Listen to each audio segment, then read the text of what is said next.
What is patience? I know that I lack it. I know that I'm too impatient at times, too frequently. Patience is self-restraint when provoked. And when I get provoked, I can be very irritable. But Jesus sets us up to grow in patience when he says, if someone strikes you on the right cheek, turn to them the other also. Jesus teaches us to be patient when he says, you've heard that it was said, love your neighbor and hate your enemy. But I tell you, love your enemies. Well, guess what? My enemies irritate me. I become impatient. It's incredibly hard for me to grow in patience. And that's why also the Apostle Paul writes in Romans chapter 12, do not be overcome by evil, but overcome evil with good. You see, that means patience is not weakness. Patience is not apathy. Patience is not resignation to the inevitable. Rather, patience is the strength from within, to be a shock absorber, to be able to take a hit and not retaliate, but instead to forgive, instead to cut a person some space, to give them time. And you and I grow in patience as we grow in our faith in Christ. For as we grow in faith in Christ, we begin to understand how patient God has been with us. When I think about how many times I've blown it, and about how patient God has been with me, it can overwhelm me. And when I experience the patience, the grace, the love of Jesus Christ, that begins to change me from an impatient person into a patient person. You see, it's too easy for me to get to the end of my rope, but it's not possible to get to the end of your hope when your hope is in Christ.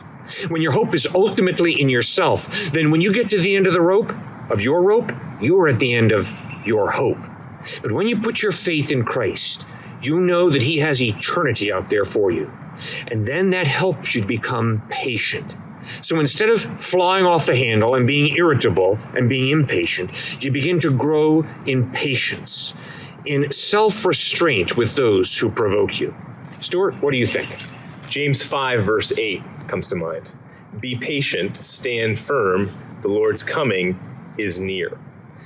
A secular understanding of hope isn't really hope, it's optimism. It's things will get better economically.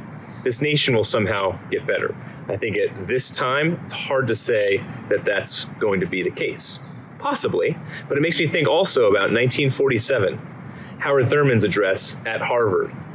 Black professor, he said, the African American spirituals themselves, they helped keep the slaves alive because not of secular hope and somehow social justice, that was going to preserve those who were enslaved or somehow some other type of kind of optimism that was blind. Instead, it was Jesus Christ.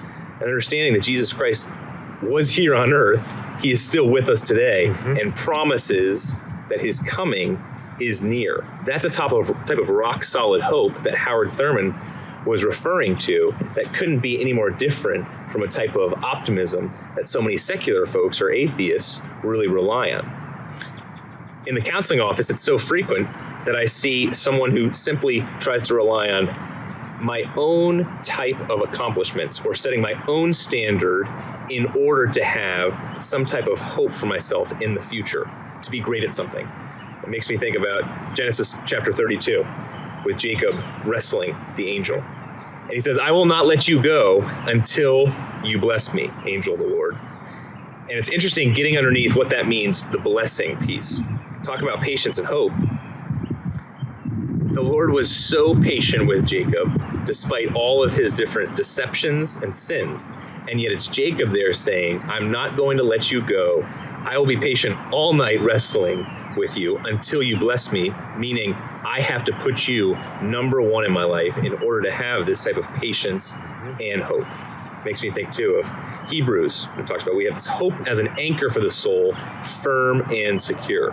When we have this long obedience forward that Eugene Peterson talks about, where we have this hope at the end of our rope, that gives us an ability to be patient, to be still, to have tremendous courage even at a time like this.